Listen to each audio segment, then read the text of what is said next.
are back here on the GSMC Football Podcast. And for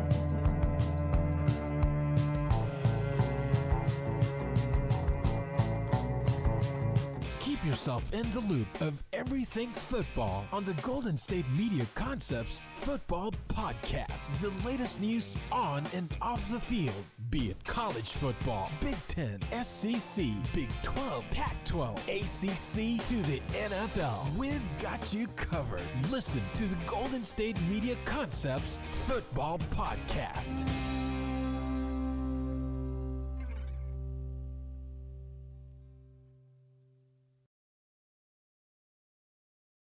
And welcome everybody to another edition of the GSMC Football Podcast, brought to you by the GSMC Sports Network. As always, I'm your host, Kenneth Grunfelder, and it's great to have you guys here on this Thursday, January 30th. We have a lot to cover on the show today. Before I get into all of that, just want to remind you guys to tip or donate and get your comments recognized. Make sure to hit that super chat button in the chat if you want to see me acknowledge any thought or comment you may have throughout the live broadcast. It makes the show more lively, more entertaining between myself, the host, and you guys, the viewers. We appreciate you guys' viewership each and every day, so any contribution you can make to the show means the world to us as we put out content for you guys each and every day. And also, the other way to help out the show is by going to the link at the bottom of the show segment on the ticker, gsmcpodcast.net. That is gsmcpodcast.net. So let's get into what we are going to discuss today. So we are going to I'm going to give you guys my overview of the coaching hires, the ones that I really like, the ones, maybe I didn't like necessarily, and maybe the ones that I just feel indifferent about. Now, I will preface by saying this. There's not one where I just am fully against when it comes to the new head coach hirings. But there's some that I'm, not as fond of as others. And based on what I've talked about over, the last week or so, you kind of understand where I'm coming from with some of them. But again, we're just going to kind of dive into the coaching hires again and, like I said, give an overview of it. Then we're also going to talk about, and this was something that was brought up during the Kay Adams show when Robert Griffin III was on it. They were talking about where Saquon Barkley ranks among, the top free agent signings of all time. So I wanted to get into that discussion. I also just wanted to talk about the running back position in the third part of the show and how it was a great year to be a running back and, how this year is going to impact free agency when it comes to running backs moving forward. We'll also get into which playoff teams from this season will not make the playoffs next season. We'll get into that. And then in the final part of the show, I wanted to get into the New York Giants, just talk about what General Manager Joe Schoen had to say recently on the number 3 overall pick, what the Giants could possibly do at that pick. Now, they could do a few things, but what is the decision that they should most likely make with that selection? So let's get into the first topic, which is talking about the head coaches, what I liked, what I dislike, what I feel indifferent about. Let's get into that. So you guys know that the one that I liked a lot was the Raiders bringing in Pete Carroll. I thought that, Pete Carroll, and I've said it over and over again, that he should have been near the top or at the top of most teams' lists, for teams that are looking for a new head coach. And the Raiders, I feel like this was the right decision for them because they've kind of gone through a lot. And, Mark Davis was talking to the media earlier in the week, and he said how, they brought in John Gruden to be kind of a staple for the franchise. I mean, they signed him to that 10-year contract, and it looked like the Raiders were trending in the right direction. And then, the stuff with the emails came out, and, then he was forced out of a job. And now he works for Barstool currently. So then, the Raiders, they had Rick Bisaccia step up and be the interim head coach. And the Raiders still ended up making the playoffs, despite all that. And then obviously you had the Henry Ruggs situation that season too. But they still made the playoffs. And then the following season, they brought in Josh McDaniels, and that didn't pan out. And, he lasted one full season, and then, how many games? I guess he got fired, 5 or 6 games into the season, if that. And then Antonio Pierce took over, and then he coached the whole season for the Raiders in 2024, and they were not very good. And they were looking for a head coach again, and Pete Carroll happened to be available because he didn't coach in 2024, and they made the right decision. And Tom Brady had a lot of influence on this decision. And it was the right decision. So this is a hire that I really like. I think Pete Carroll is going to make an immediate impact on this team. So that's the one I really like. I mean, there's not one that I look at and I absolutely dislike. Like for the Cowboys, it's not that I dislike the Brian Schottenheimer hire. It was expected. Because that's what, like if this hire was unexpected in my eyes, then I'd probably dislike it. But this is a Cowboy-like hire. You know, they weren't going to hire someone that was going to have control. Jerry Jones is in control. And, you know, I mean, I could say that the Cowboys lost in this sense because I don't think Brian Schottenheimer is going to be a difference maker. You know, I mean, you're going from Mike McCarthy, who, you know, I know his stock is not as high as it once was. But, you know, he did coach the Cowboys to a couple of 12-5 seasons. You know, they made the playoffs a few times under him, and they should have kept him. It's just things didn't work out with the years. But you go from him to a guy that has no head coaching experience. So, you know, I'm not in love with that hire, but I can't really say that I despise it or, you know, I'm fully against it because it was expected. It was expected that the Cowboys were going to make this kind of a decision. You know, when you're hearing that Kellen Moore and Jason Witten are supposedly in the running, that's where the Cowboys are at right now.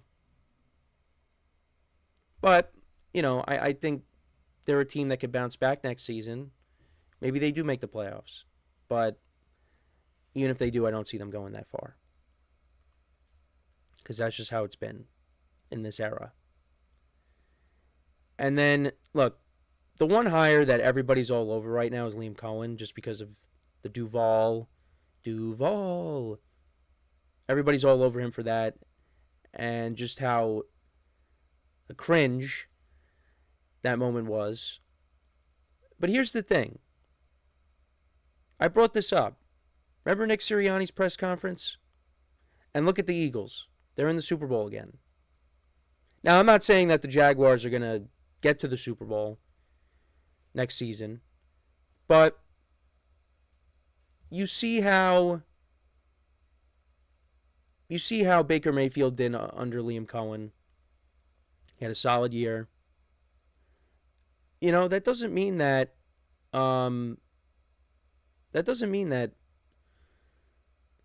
Trevor Lawrence can have a big year under Liam Cohen. Now, Trevor Lawrence, there's been a lot. We want to see more out of him. We do. Because his career has gotten off to a disappointing start. And could Liam Cohen step in and be the right guy? We'll have to wait and see. You know, ultimately, you know, like Aaron Glenn's press conference with the Jets. Really liked how he spoke. He looks like a guy that maybe this is the time that the Jets turn it around.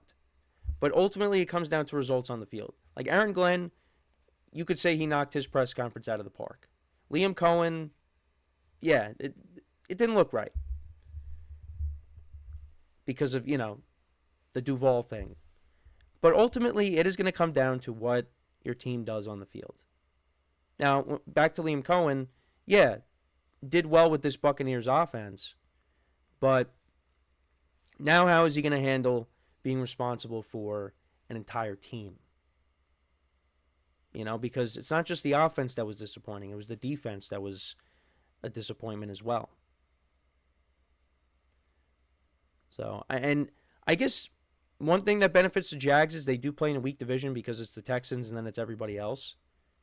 So could the Jags bounce back? I mean, look, 2023 they were 8-3 and then they collapsed. You know, I mean, you still got a lot of these guys on that team. You know, I mean, guys got hurt, guys underperformed. You know, so we'll have to wait and see. Again, that whole sequence was very, very odd. How he took himself out of the job and then he ended up taking it anyways after, Trent Baalke got let go. So, the Liam Cohen hire I'm kind of indifferent on. Because I feel like he'll be good for the offense, but how is he going to be, collectively for the team? The Ben Johnson hire I like a lot. The Bears have a lot of talent on that team. And, I think he's going to be able to get more out of this offense because, Caleb Williams' ceiling is higher than Jared Goff's. So, I'm a fan of that hire. Mike Vrabel with the Patriots. I think that was a good hire too. They brought in Josh McDaniels to be the offensive coordinator again. So I am a fan of the Vrabel hire as well. Aaron Glenn, I liked what he said in the press conference. It's just, like I said, we got to see results. We got to see results. And I hope it works out because it would be a nice story. He played for the Jets, and then he comes home, and he turns his team around because the Jets, they need to turn it around. They have been long overdue. So we'll see how it goes. But I feel like for the most part, the teams that needed new head coaches, they got I think they got the right people in place. I like the Ben Johnson hire, the Mike Vrabel hire, the Pete Carroll hire. Like I said, I think Liam Cohen is going to be beneficial for Trevor Lawrence. It's just, like I said, how is the whole team going to be now? Aaron Glenn, like what he had to say, it's just, it's going to take a lot to turn the Jets around. Well, I shouldn't say that because they do have a good roster. It's just they need to be coached right, and is he the right man to do it? And then for the Cowboys, look, Dak Prescott likes Brian Schottenheimer, and I think with Dak Prescott coming back and being healthy next season, and how the Cowboys finished off the year, they played better down the stretch. They could turn it around, but I don't really see them making a deep playoff run or anything like that. But let me know what you guys think though about the new head coaches. Which hires did you like? Which hires did you not like? There's still one more team that needs a head coach. We talked about them earlier in the week, the Saints. So we'll see who ends up taking that job. It could be Kellen Moore. We'll find out hopefully soon. So we're going to take our first break of the show now, and then when we come back, we'll talk about where does Saquon Barkley rank among the all-time free agent signings in NFL history. So with that being said, stick around, and we'll be right back here on the GSMC Football Podcast. I feel like I'm losing my mind. Is everybody in the world blind? Please, Lord, give me a sign, a sign. I feel like I'm losing my mind. Is everybody in the world blind? Please, Lord, give me a sign, a sign. I wanna be the greatest. Everybody on the fake shit. I look around and feel like everybody is the fakest. I make this every day and I'm impatient, hoping one day I blow up from the basement. Statement, the top is so vacant. I don't hear shit that I think is amazing. Waiting for my day when I'm playing sold out shows for 1,000 faces. Hey, give me that crown, get in my way and to be put down. It ain't your place, all this my town. If I want that shit, then I'll get it right now. I'm losing it, the noose it fits, I'm losing shit. A stupid myth, you choose to live or choose to dip. You choose to fight or lose your grip and lose a gift. Oh, feel like I'm losing my mind. Is everybody in the world blind? Please, Lord, give me a sign, a sign. I feel like I'm losing my mind. Is everybody in the world blind?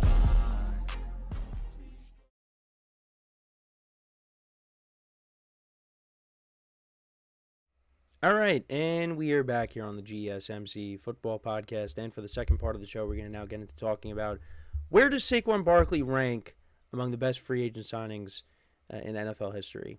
So CBS actually does have top 10 of the top 10 best signings of all time. So we'll kind of look at that and where would Saquon Barkley fit into that. Now, the thing with Saquon is the position he plays kind of hurts him.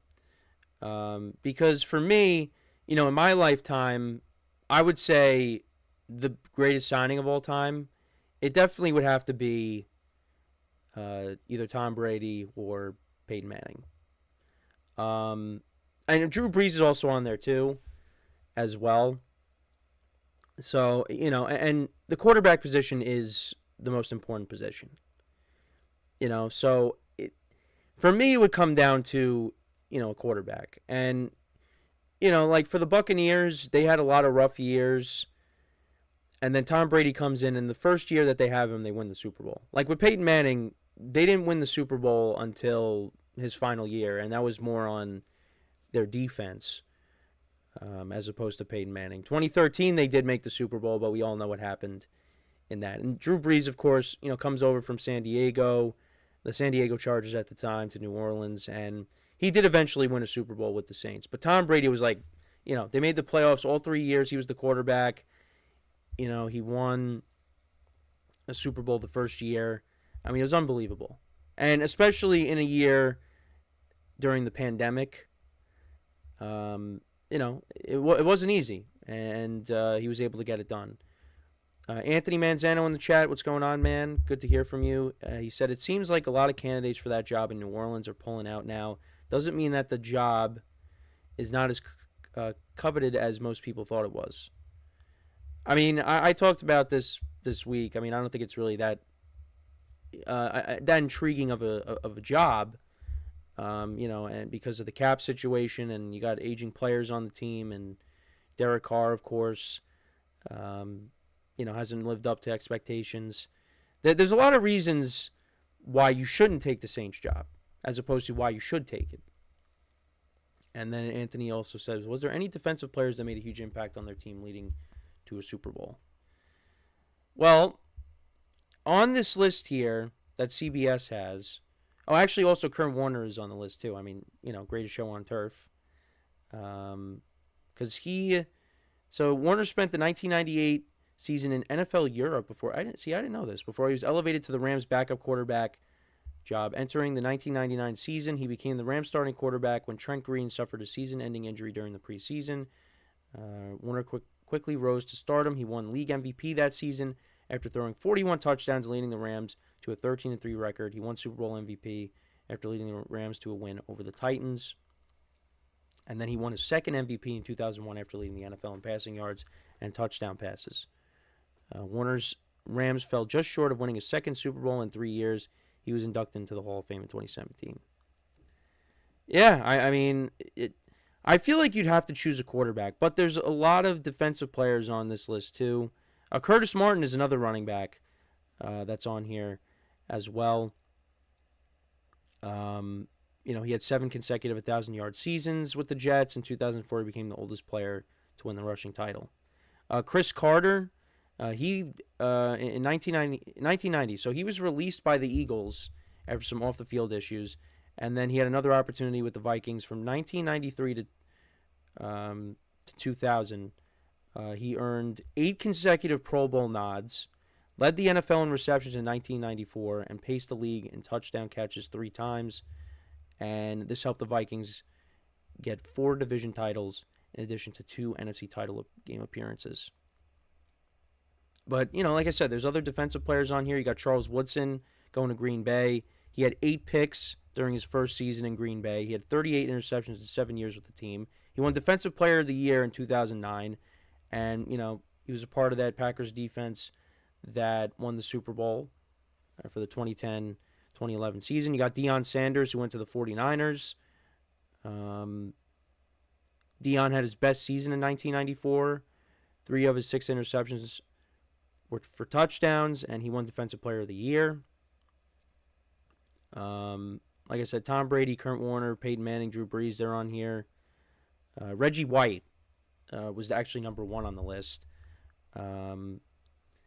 He had 68.5 sacks and 6 Pro Bowls during his 6 seasons with the Packers. This is after leaving the Eagles to sign with them. He had 3 sacks in the Super Bowl to help the Packers defeat the Patriots, and this ended the Packers' 29-year drought. I mean, there are some big names on that list.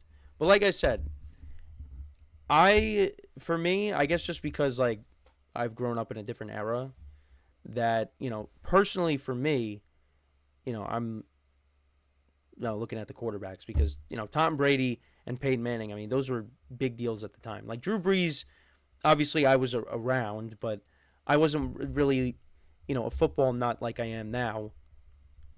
But, the Broncos, they made the playoffs the previous year before they got Peyton Manning. Tim Tebow, he came in and was the starter. He didn't start out as the starting quarterback because I think, was it Kyle Orton that year? And then they switched over to Tebow. But regardless, it was Tim Tebow. And Tim Tebow led the team to a division title. They went 8-8. They win that playoff game against the Steelers. And then they got destroyed by the Patriots in the next round. But then they moved off of Tebow. They traded him because they got Peyton Manning. And that was the right decision. They made the playoffs every year. Peyton Manning was the quarterback. They got to 2 Super Bowls. They did win 1. Like I said, it was on the backs of the defense more so than Peyton. But Peyton took him over the top. He did.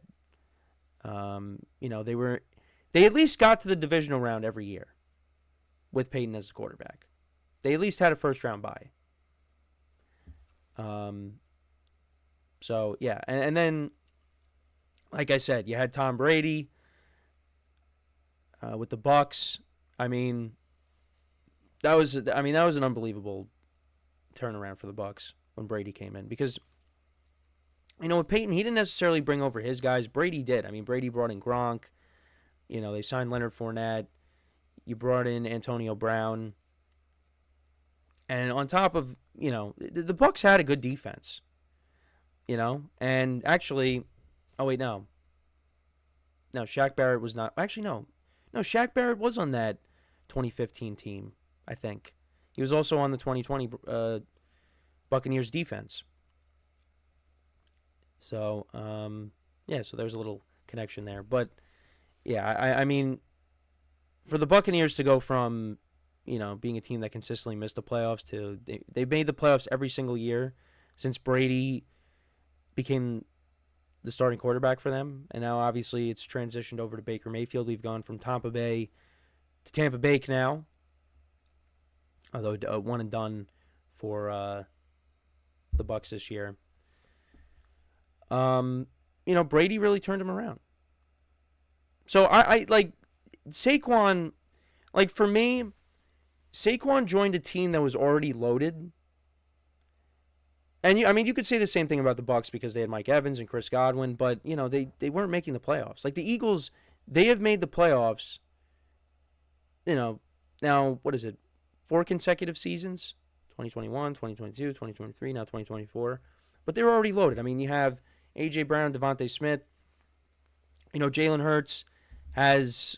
I mean, I know he took over as the starter in 2020, but since he started as the Week 1 starter back in 2021, the Eagles have been in the playoffs every year. The defense is pretty good. Saquon is a guy that did put them over the top. Has put them over the top. Peyton Manning got the Broncos over the top. Saquon has put the Eagles over the top. He has made that running game elite. And the Eagles' running game in the past has been good. Like last year, DeAndre Swift did a nice job. In the previous year, you had Miles Sanders and Boston Scott and Kenneth Gainwell. But Saquon Barkley has been the best by far It's not even close. With the season that he has had, I mean, if he helps the Eagles, if he has a big Super Bowl performance, I mean, that top 10 that I just read you, he's in that top 10. He has to be. I mean, he came 100 yards shy. He's 100 yards shy of breaking Eric Dickerson's single-season rushing record. I mean, he's had an unbelievable year. I think he's had, 5 or 6 touchdowns this season of more than 60 yards. I mean, he's been great. I mean, it helps when you're running behind an offensive line like the Eagles have. But he has really been an impactful player for this team. And, like I said, I can't rank him above the quarterbacks. But, I mean, I definitely think if they win the Super Bowl, the Eagles, I mean, you got to put him in that. You got to put him in the top 10. I think since I've started watching football, he'd probably be in my top 5. He'd probably be in my top 5. In terms of when I started watching football, he'd easily be in the top 5. So that's my dog disagrees in the background. But let me know what you guys think though about Saquon. Where would you rank him among the best free agent signings? Let me know in the comments. So before we go to break, just want to remind you guys once again to tip or donate and get your comments recognized. Make sure to hit that super chat button in the chat if you want to see me acknowledge any thought or comment you may have throughout the live broadcast. Makes the show more lively, more entertaining between myself, the host, and you guys, the viewers. We appreciate you guys' viewership each and every day, so any contribution you can make to the show means the world to us as we put out content for you guys each and every day. And also, the other way to help out the show is by going to the link at the bottom of the show segment on the ticker, GSMCpodcast.net. That is GSMCpodcast.net.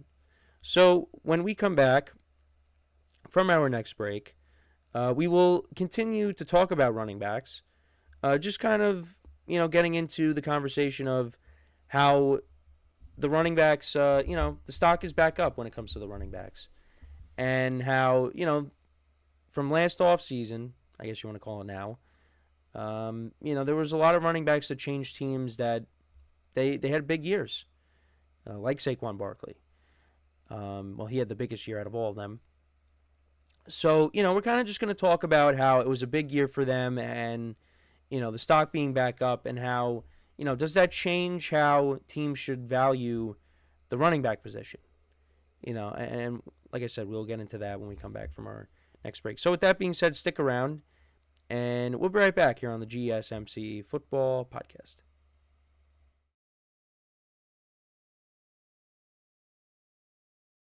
Looking for your daily fix of sports talk without having to pay for it? GSMC Sports Network is available on YouTube. Just search GSMC Sports Network. Get your fix of daily sports talk shows on YouTube, absolutely free. NFL, college football, NBA, MLB, MMA, UFC, fantasy football, and so much more. GSMC Sports Network has shows running all day long, with new sports shows starting every 2 hours. Just like on your favorite cable sports channel, except GSMC Sports Network is absolutely free. Just search GSMC Sports Network on YouTube to catch one of your new favorite shows, like the GSMC College Football Podcast, Chip Shot Football Podcast, Hoops and Heels Women's Sports Podcast, GSMC Basketball Podcast, and so many more. Check it out for yourself. GSMC Sports Network, now available on YouTube absolutely free. Search GSMC Sports Network on YouTube right now.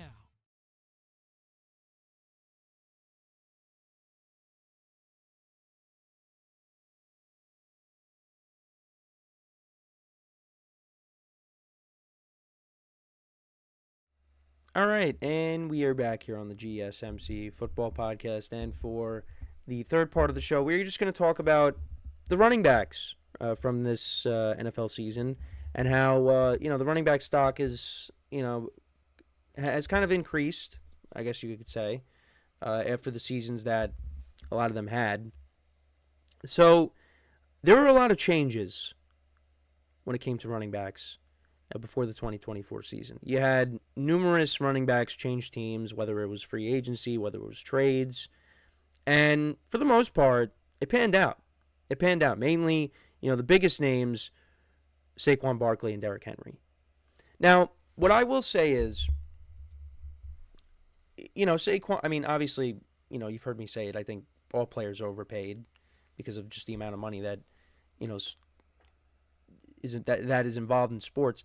But for me, like, signings like Saquon Barkley and Derrick Henry, Derrick Henry, I think he's made less money than Saquon this year. But, for the Eagles and for the Ravens, for teams like that, you sign guys like Saquon Barkley and Derrick Henry, if they're available, to put you over the top. And that's where I guess like the argument comes in. Like the running back position, I think if you're a team where you're closer to rebuilding than you are competing for a playoff spot, for a championship, maybe you stay away from signing a running back. And you look to, maybe drafting one. For the Eagles and the Ravens, going into the year, these teams were Super Bowl contenders. And, well, obviously when they signed Saquon, I looked at them as, being that, and also the other moves that they made this offseason. But, like I said, these moves were made to put them over the top. Now, for the Ravens, they unfortunately got knocked out in the divisional round. But Derrick Henry, I mean, if it wasn't for Saquon Barkley, Derrick Henry would have had the best year running back has had in 2024. But that's kind of how I feel. If you're a team that has a chance to win a title, you go out, and if you're looking to upgrade at the running back position, then you go out and you get that said running back. And the Eagles and Saquon Barkley, that was a perfect match. And I think the same thing goes for Derrick Henry and the Ravens. Derrick Henry had a great year. And, Derrick Henry is a little bit older than Saquon, but I think Derrick Henry's still got a couple of years left if he continues to play for the Ravens, which he's going to. They're going to look to maybe extend him. So, I would think that would be the right move. And then you also have, Joe Mixon got traded to the Texans, and he had a good year. I mean, towards the end of the year, he was not running the ball effectively, but he still put together a good season. The Texans, they let go of Devin Singletary, who ended up going to the Giants. That signing ended up not turning out to be anything special because Tyrone Tracy, their rookie running back, ended up taking over it. So, but the Texans, I mean, Joe Mixon ended up panning out. Aaron Jones had a good year for the Vikings. But we talk about the Vikings, the Ravens, the Eagles, the Texans. These are all teams that made the playoffs.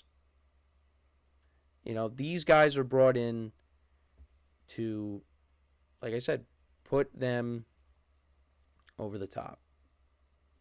Now, the Vikings, I didn't expect them to make the playoffs because I just didn't know how the quarterback play was going to be. And Sam Darnold went out and he put together a really good year. And, Aaron Jones was a part of that. So, now we'll see what happens with Aaron Jones because, he could be going elsewhere. Actually, the other running back I forgot to mention, and how could you forget, is Josh Jacobs. And Josh Jacobs played for a team that made the playoffs in the Green Bay Packers. The Packers for a moment had Aaron Jones and Josh Jacobs. And a part of me does wish that they were able to work things out and keep both of them because that would have been a heck of a duo. Now, Emmanuel Wilson, as the number 2 back, it's not bad. But I think having Aaron Jones and Josh Jacobs, that would have been a heck of a backfield. But they couldn't do it.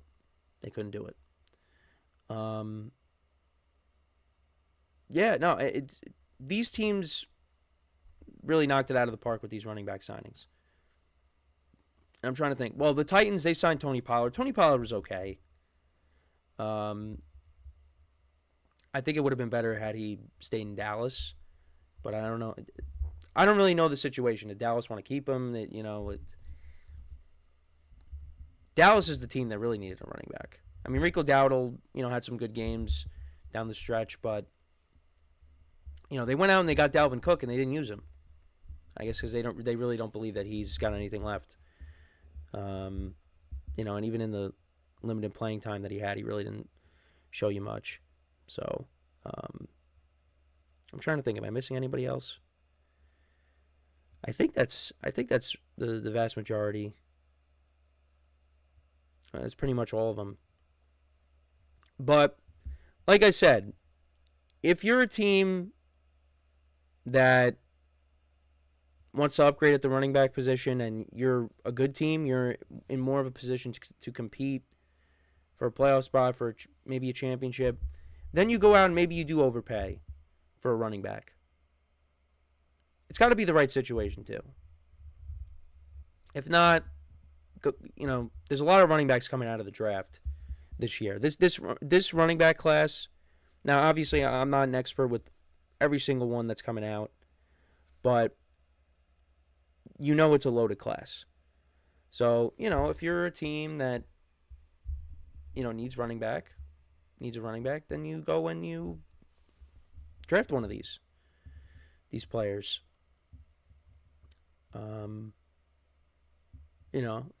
Like Ashton Genty. We'll see where he ends up. But I mean, it really was a great year. And obviously you heard all those rumblings of the running backs. I think they were having like private meetings because teams were not willing to dish out, exorbitant amount of money to pay for running back services.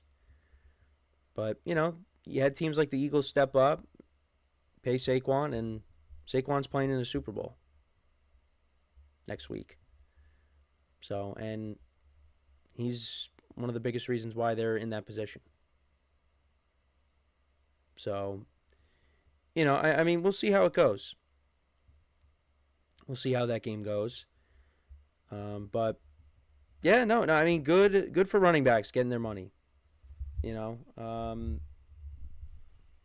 I mean, yeah, no, it was a good offseason for them, but like I said, I think it all comes down to the situation.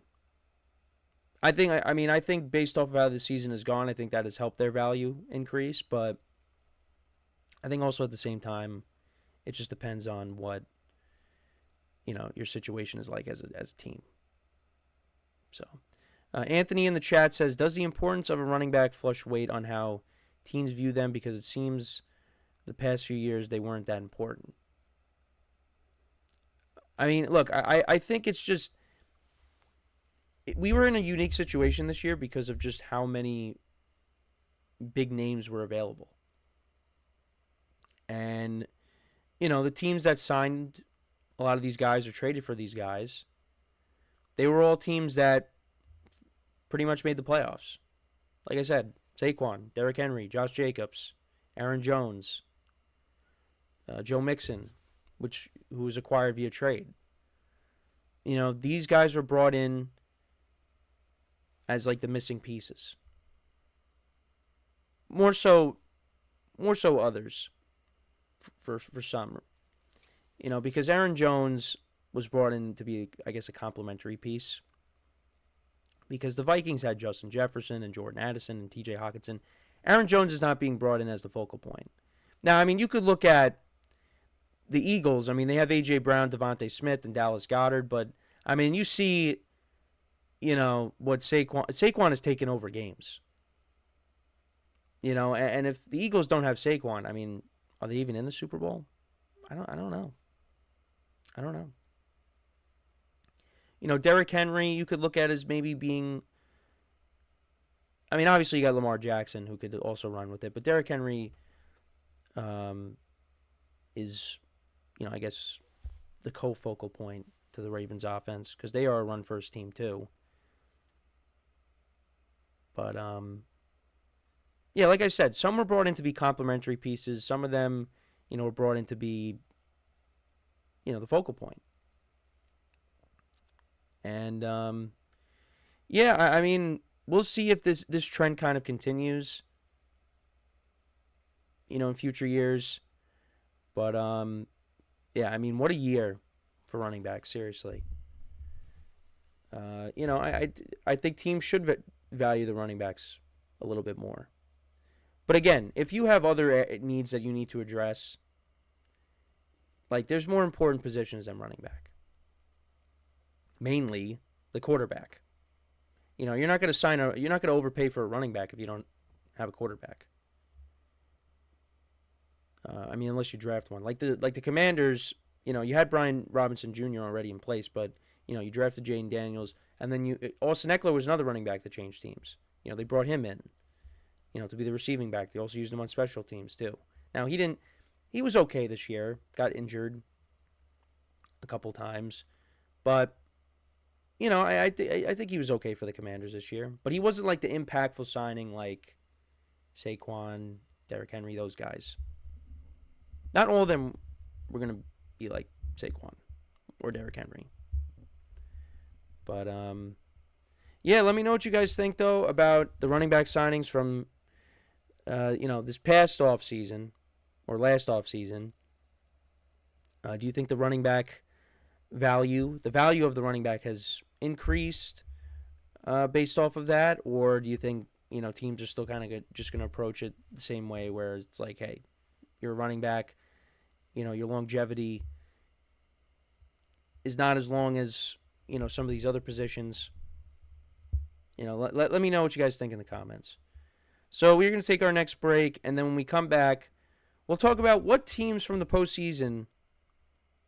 the postseason this year could possibly miss out on the playoffs, on the postseason next year. So we'll get into that conversation when we come back. So with that being said, stick around, and we'll be right back here on the GSMC Football Podcast.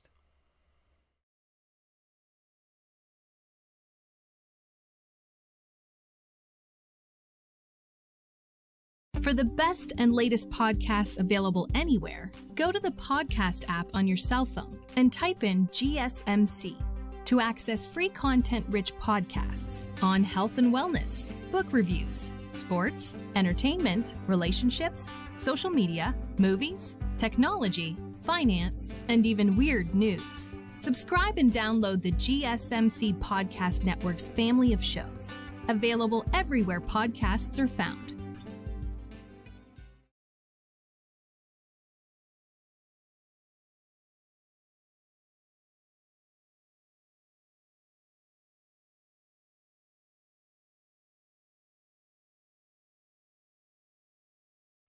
All right, and we are back here on the GSMC Football Podcast, and for the fourth part of the show, we're going to now get into talking about what teams that made the postseason this year could miss out on the postseason next year.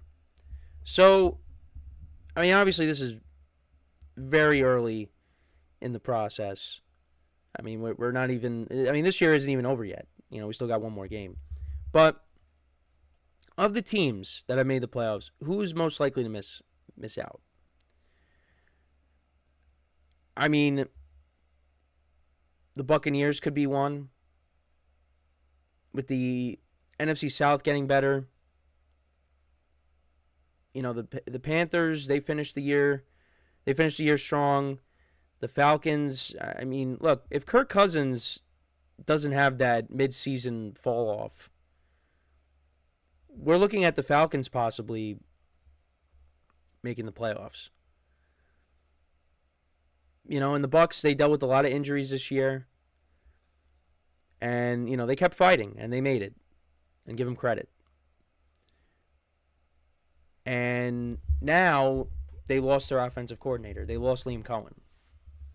So now Baker Mayfield has gone from Dave Canales to Liam Cohen.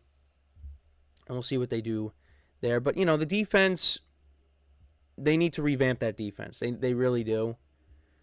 I could definitely see a scenario where the Bucs miss out. I can.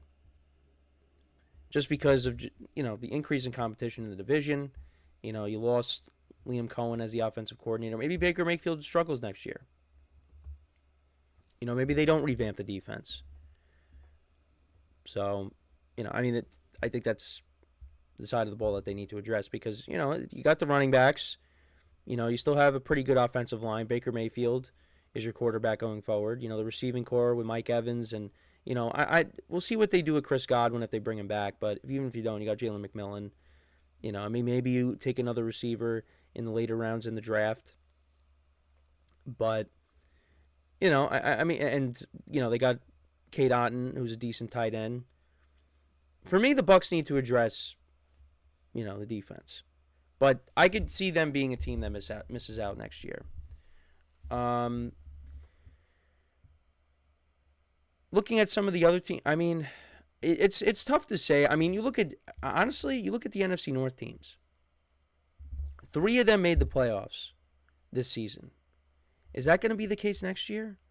Are the Vikings going to get the same level of... Like, if Sam Darnold comes back, or if they end up moving off of them, are they going to get the same level of quarterback play they did this season? Because that's part of the reason why they had such a great record. Now, they have a great roster.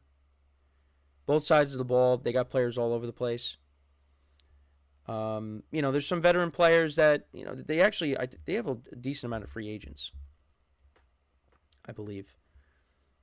But are they going to have the same kind of season or a similar season this year, next year? Again, I'm curious to see what they end up doing with the quarterback position. How does that end up playing out? Do they bring back Darnold? Do they not bring back Darnold? Kevin O'Connell is a very good head coach, and he did a great job. He's likely going to win Coach of the Year. So, we'll see. We'll see what happens. And then you look at the Lions, they lost their coordinators. We're really going to see what Dan Campbell is made of. Like, is that going to... I don't think it's going to impact them to the point where they're going to miss the playoffs. But, that could turn out being detrimental to the team. Because they were a big part of turning this thing around in Detroit, and now they're gone, and it's like, well, what are the Lions going to do? The Packers, Jordan Love was banged up this year, and didn't play as well as he did last year. They struggled offensively. At least in the passing game they did. I feel like out of the 3, the team that I view as the team to most likely miss out on the playoffs, I might say the Vikings. Just because I don't know what's going to happen with the quarterback position. Because, look, you can't say, like, anybody that steps in and takes over as the quarterback for the Vikings will turn them into a playoff team. Because remember when Kirk Cousins got hurt in 2023? Yeah, Nick Mullins and Josh Dobbs. Josh Dobbs actually was playing well, and then teams started to figure him out, and then that was it. And then Nick Mullins came in, and he threw for 400 yards in a couple games, I believe. And, still turned the ball over a lot. Sam Darnold, though, right place, right time. And who knows, maybe Daniel Jones. Maybe they take a chance on Daniel Jones next year. Well, really what's going to happen is it's either they keep Darnold, move off of him, and then J.J. McCarthy steps in. So, actually, a team that I could see missing out on the playoffs next year, the Steelers. I think the Steelers is a team you could look at and say they... Now, that doesn't mean if they miss out, they're going to finish with a losing record, because we've seen them, finish at 9-8 and miss out on the playoffs. So, and I thought that was what was going to happen this year. 9-8 and miss the playoffs. But no, they went 10-7 and they made it, and they got knocked out in the first round. And kind of similar to the Vikings, what's the quarterback situation going to be like next year?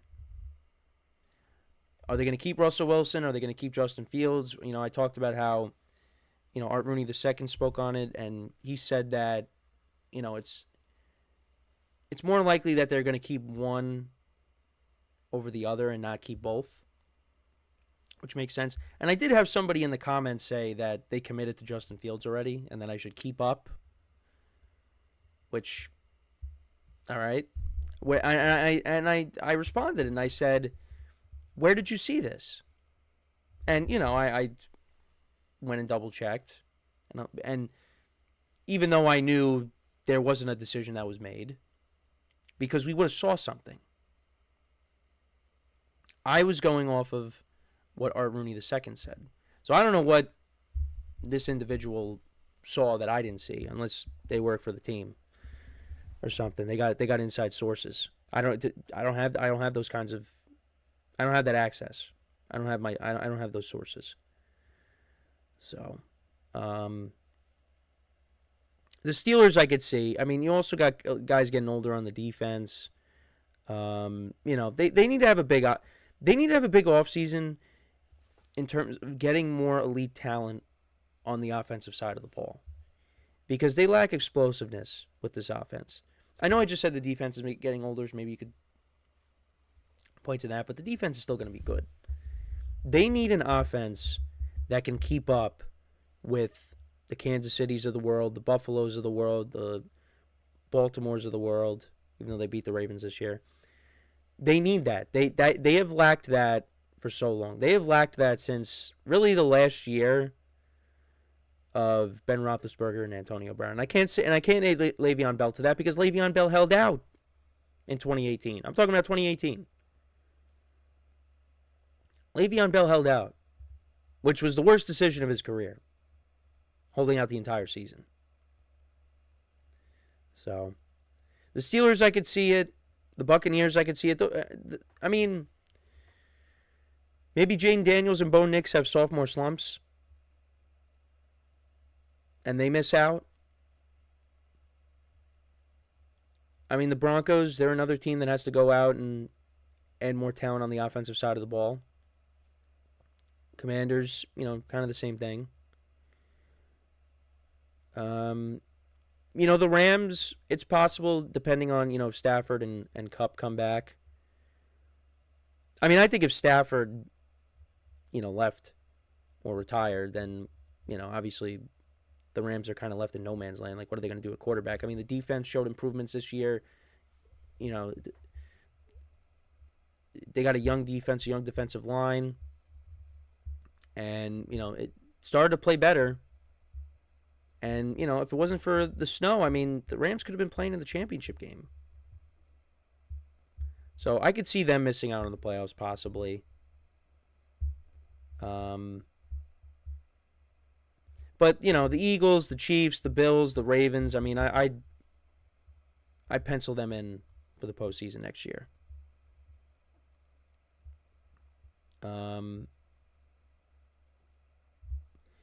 You know, but the other teams, I mean, I think you could, I mean, obviously injury. The thing is, for all these teams, injuries could happen. Injuries can happen, and then you miss the playoffs that way. But, you know, I think for a lot of these teams, you could definitely make a case like, hey, this team could miss out. This team could miss out. I mean, look at the teams that fell just short. You know, like the Bengals, the Dolphins. You feel like, you know, they're going to be better next year. I mean, again, throw the Cowboys in there. The Bears, maybe. You know, there are going to be some better teams. So, you know, and also I didn't mention, you know, the Chargers and the Texans. I mean, I think the Texans, I still pencil them in as the best team in the division. The Chargers, I mean, I think the Chargers are going to be better, and you know, that maybe they were. You could look at them as being a team that was ahead of schedule. So, you know, I could see them making it. But, like I said, injuries can happen. And that could derail your season. So, I think the teams that most likely could miss the playoffs, I would say, is the Buccaneers and the Steelers out of the NFC and the AFC. I know, and you probably were a little surprised. I also said some of the NFC North teams. Well, I said all the NFC North teams, but I like I said, out of the three, the Packers, the Vikings, and the Lions, I would say the Vikings. I think could most likely miss out, just because the quarterback play, and you know that kind of hurt me this year because I didn't have them finish with that good of a record. And then Sam Darnold went out and had his year, and wasn't a good prediction. And once the Super Bowl is wrapped up, we're gonna go back and we're gonna look at how I had all the divisions how I had all the divisions playing out this year, and how accurate I was, because I really wasn't that accurate. I wasn't. So, but let me know what you guys think, though. What teams do you most likely see missing out on the playoffs that made the playoffs this year? Let me know in the comments. So we're going to take our final break of the show now. And then when we come back, we'll talk about the New York Giants. We'll talk about Joe Shane, some comments that he had on the number 3 overall pick, what the Giants can end up doing with it. So for one final time today, stick around, and we'll be right back here on the GSMC Football Podcast.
All right, and we are back here on the GSMC Football Podcast. And for the final part of the show, we're going to talk about the Giants and, just some comments made by Joe Shane recently, the general manager, on what the Giants could potentially do with that pick, with that said pick.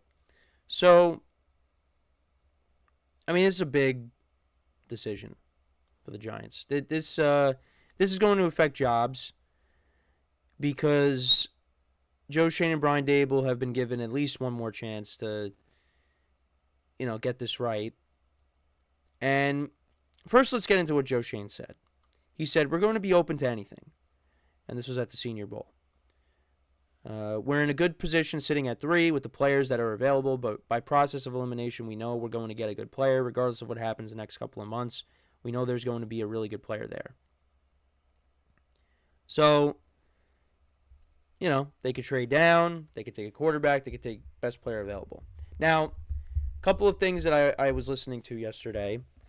So my friend does a podcast based on college football, and he said that he's not in love with the 2 quarterbacks that could be taken in the top 3, Cam Moore and Shedeur Sanders. And I feel like that's kind of been I guess it's the consensus on those 2 guys, that these 2 players, these 2 quarterbacks are not generational. And then on the other side, I was listening to, radio stations by me, and you have people saying that you got to take the quarterback. You got to take the quarterback. You can't mess this up. So, for me, I look at it this way: if they're not looked at as difference makers, and there's other players that you could look at, like there's Abdul Carter, who is possibly looked at, like my friend looks at him as the best player in the draft, the edge rusher out of Penn State. You got him, you got Travis Hunter, and then you got Tataroa McMillan from Arizona, the wide receiver. He looked at those guys as generational players. And the Giants have the 3rd pick. So they could definitely, because you look at the Titans and the Browns, it looks like both of those teams, actually the Titans might not take a quarterback because who was it? The GM spoke, and he said that, he talked about taking a generational talent with their pick. Well, if you don't look at the quarterbacks as being generational, then you might take an Abdul Carter. You might take a Travis Hunter with the first pick. Most likely it could be Travis Hunter because of, Travis Hunter being able to play two positions. So then that would leave the Browns and the Giants with taking a quarterback. Now, I don't want the Giants to fall into a trap of take a quarterback just to take it. Because my friend said, if you take one of these two guys, you're probably going to end up picking top 3 again the following year. And when you hear that, that's not good. Now, that doesn't mean that if the Giants took Cam Ward or Shadur Sanders that, Brian Dable, maybe works his magic and, gets the most out of whoever they end up taking. But, you have concerns there. And the Giants are in a position right now where the general manager and the head coach are under pressure to have a good year. Because if this team goes out there and wins 3 games again, they're not going to be here next year. They're not. So they got to make a huge splash with this pick. But the other way they could do it is maybe you take a generational talent and then you hope that some of these other quarterbacks are available later in the draft. But that's also a huge gamble. That is also a huge gamble because, Jackson Dart has been a name that's been thrown out there, the Ole Miss quarterback. He's a guy that maybe, you take one of these generational talents, like McMillan or Carter or Travis Hunter's available, and then you try to, maybe you trade up, maybe, from the second round into the, the back end of the first or what have you, and you get, one of these other quarterbacks, and then you go out and you bring in a guy to be your, I just hit into my water bottle, and then you, you take one of these, I guess, second tier guys, or, they could do a lot, but they got to nail it. They have to. And it's just, it's tough. Because like I said, I don't want them to just take a quarterback just to take one. I want them to take it because they believe that the player that they are drafting is going to be a cornerstone to the franchise, that he is going to be the difference on the team. But only time will tell. Because if the Giants traded down, you get a lot of assets. If they take a generational talent, whether it's on the defensive side of the ball or on offense, if you take Travis Hunter, you take McMillan, you pair them up with Malik Neighbors, that's a pretty good receiving core. And the Giants receiving core is one of the, I guess you could say, it's one of the strengths of the team, right? Neighbors and Wan'Dale Robinson. Jalen Hyatt's been a disappointment, and Darius Slayton's probably not coming back, but, I like where the receiving core is headed mainly because of Neighbors. But, they got to go out and get more. They have to add, they got to add to both sides of the ball. They got to have a big offseason. They have to. And we'll see what they end up doing. I saw something yesterday. This is just a rumor, but, what if the Giants went out and brought in Stephon Diggs on a cheap deal? I don't think that'd be bad. I know he's coming off of an ACL, but, he comes in, have him opposite of Neighbors, got Wan'Dale Robinson in the slot. I'd be okay with that. But again, it comes down to who's going to be throwing them the ball next year. And that brings us back to the number 3 overall pick. I would be open to them taking one of the top players in the draft, and then you cross your fingers and you hope that there's another quarterback available. But the thing is, we saw last year. Now, it turns out that really the teams that reached on quarterbacks, they weren't reaches. Like people said, well, we'll find out next year. Because Michael Penix didn't play that much, but, I mean, he looked good. He looked good in the games that he played in.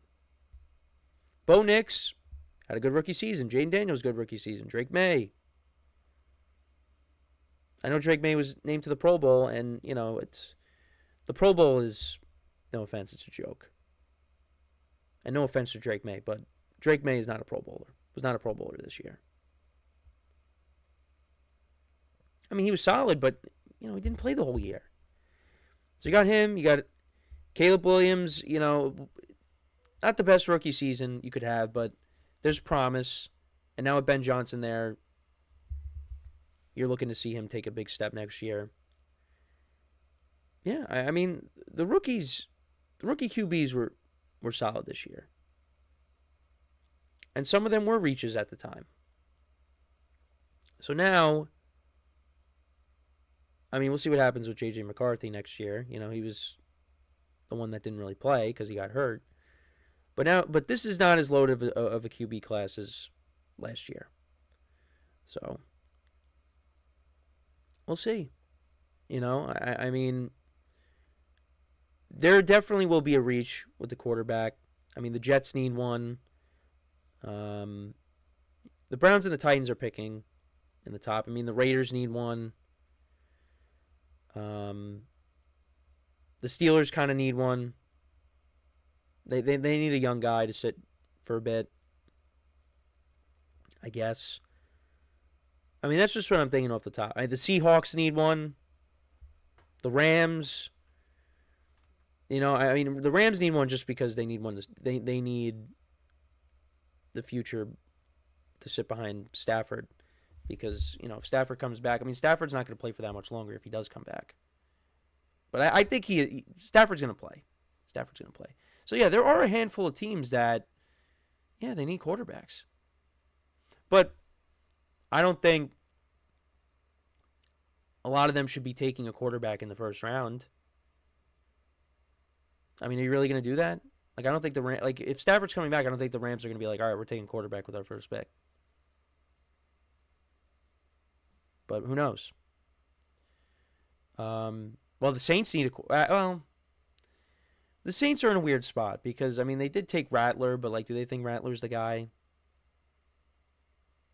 I don't know. Only time will tell. But, yeah, let me know what you guys think, though, about the Giants. What should they do with the number 3 overall pick? Do you think they should take the best player available? Should they take what they really need, a quarterback? Do you think they should trade down? I think trading down should be, if you were to rank them, trading down I think should be last. Now, I think, you know, if they trade up from where they are in the second round and try to get someone in the late first, you know, I mean, they're going to have an early second round pick. If they see a quarterback maybe that they like, then you do it that way. Because I would take one of these top guys. Because you know what you're going to... Because, well, I mean, you don't know, but they're elite level talent. And the Giants need more of that on their team. But you know what? My view on the team as a fan is different than a lot of other Giant fans. Because a lot of other Giant fans are like quarterback, quarterback, quarterback, quarterback. And believe me, I'm the same way too. But, you know, we're going into a draft class that doesn't have, at least in a lot of people's eyes, doesn't have like an Andrew Luck, you know. It doesn't have a Joe Burrow. So that's just how I feel. But let me know what you guys think about what the Giants could do. And with that, that is all the time that we have for today. Thank you guys for tuning in. Make sure to check out all the other shows as well. Make sure to leave a like, comment, and subscribe to the video. We'll be back again tomorrow. Same time, 10:30 a.m. Eastern Time. And until then, I'm Kenneth Grunfelder signing off from the GSMC Football Podcast, brought to you by the GSMC Sports Network. Have a good day, and I will talk to you guys tomorrow. Take care.